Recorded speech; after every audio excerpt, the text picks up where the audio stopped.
Our special guest this morning, checking in from Sevenoaks Classical School, is the headmaster, Dr. Stephen Shipp. Dr. Shipp, good morning. How are you? Good morning, Mike. How are you? Great. Say hello to Margaret Fetty. She's here with us this morning as well. Margaret, good morning. Good morning. And welcome to town. It hasn't been too many months since you've been here, I believe. When did you? Was it March when you were selected to come and run Sevenoaks Classical?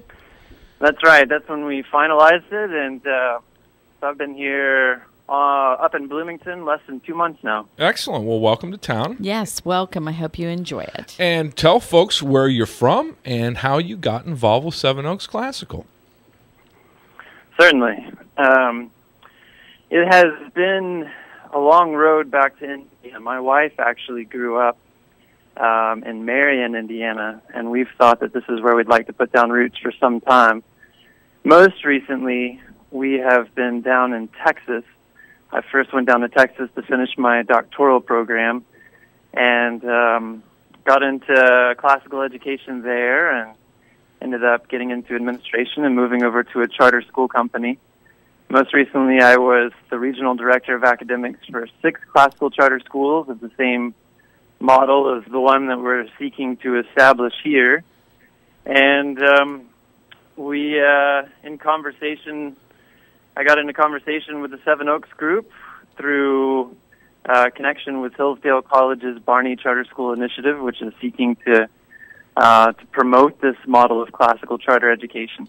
And over Christmas break, they gave me a call and invited me to apply, and one thing led to another, and here I am. And here you are, back in Indiana.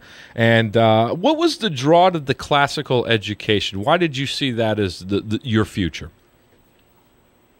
That's a great question. I discovered classical education for myself really when I was in college.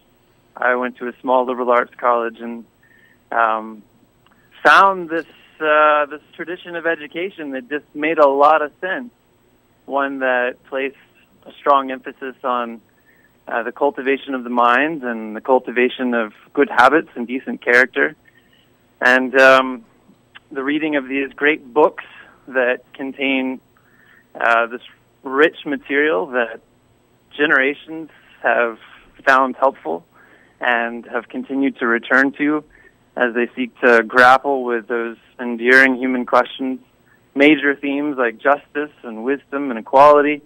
And I think these things still have a place. I also discovered these more traditional methods of education.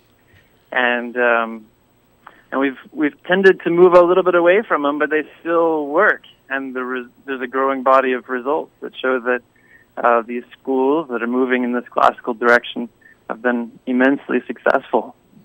Dr. Stephen Shipp is our guest this morning. He is the headmaster at the Sevenoaks Classical School that is going to open up. Well, give us the update. How is everything going in the enrollment process? The building is secured, ready to go. Give us the blueprint for the upcoming school year. Sure. We have somewhere in the 280s that are pre-enrolled, grades K through 8. That's wonderful. We will add a grade each year through 12th grade. We have our accepted purchase offer on the building here in Ellettsville. It's the old elementary school, beautiful building, all limestone facade, and we're about to get underway with a phase 1 renovation that'll see about 50,000 square feet of the building ready to go for this fall when school opens August 15th. So that's excellent, and everything is on schedule as you thought it would be? Everything's on schedule. Like often happens in the charter school world, it's a tight time frame with the realities of charter school funding.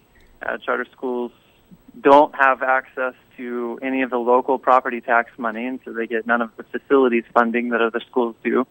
And so it's an adventure starting in year 1, but we are on track. We're working with a company out of Michigan that's done work on over 150 charter schools. They really understand charter school funding. They understand charter school timelines, and everything's looking like it's lining up nicely. So have you picked out your staff that you're going to be working with? Great question. I have hired roughly a dozen teachers, and I'm really excited about some of the people who've come and who will be joining our team. Really excellent educators, people who I'm confident will really know their subject well, who will love our students, who will be effective communicators of the subjects that they're teaching, and who will take seriously that it's their responsibility to model the sorts of intellectual virtues and virtues of character that we want to see grow in our students. So were these staff people, the teachers, were they from out of the community? Are you bringing them from all over? I'm just curious. It's fairly fascinating to see something like this grow so organically. It's fascinating on my side, too, just to see. I've seen it before in working with charter schools, and I've seen it again. There are educators out there, excellent educators, who know that they want to teach in a classical school. And so they will apply from all over the country. The majority of those I've hired are local. There's a few, too, who have some connection to Bloomington. Maybe they went to IU and have gone on and done things in other places and are eager to return. And there's a couple who don't have any connection to Bloomington, but just seem like they are the perfect fit for the kind of program that we're trying to establish. Is it too late to sign up to get involved with this, or how does your registration process work? Right. So charter schools are truly open enrollment and tuition-free. It doesn't matter what school district you happen to reside in. Anybody who wants this education is welcome to come. At this point, we still have seats in, I believe, every grade, and so the process is open. You can go to our website, www.sevenoaksclassical.org. There's an Enroll Now button, and you can click and get started. And I didn't realize that. What's that? I did not realize that you could still enroll, and I think a lot of the community may not. I mean, I was not aware of that. I thought that there was a limit on the time frame that they had to have. I thought it was back in March. So that's I'm glad really good information to get out to the public. I'm glad we can clear that up. In charter schools, there's something called an open enrollment window. And really what that's trying to do is to give people a chance to apply. And if you happen to have more seats than there are more applicants than there are seats for a given grade during that set period, at the end of that triggers a public lottery to determine who actually gets seats in the order of admissions. But even after that so-called open enrollment period, we continue to accept applications as long as we have seats. And even through the year, if we have somebody who decides to leave, maybe their parents get transferred, we'll accept someone to slide into that open seat. We really want to make our school as open as possible. Dr. Stephen Shipp is our guest this morning. He's the headmaster at Sevenoaks Classical School, which is getting ready for opening its doors come August. Now, there's been some questions as well as people are listening, wondering, hey, can we get in? Can we not get in? Clear up any issues. How is the transportation going to work? Obviously, it doesn't sound like there's a busing system, so people will have to provide their own transportation. Is that accurate? That is accurate. One of the byproducts of not receiving any local property tax money is that we don't have access to those transportation funds that other public schools do, which is fine. But it does impose that challenge that parents will need to find a way to get their children to school. Now, in my experience, we find that parents end up treasuring this time. It's a time where they have a few minutes in the car with their students. They can talk to them on the way to school. They can pick them up and hear about the things that they've been studying that day. And in a curriculum like ours, with its rich content, there's a lot to discuss. We'll also be setting up a carpool page where parents can coordinate to try to find some carpooling if they can't make it every day.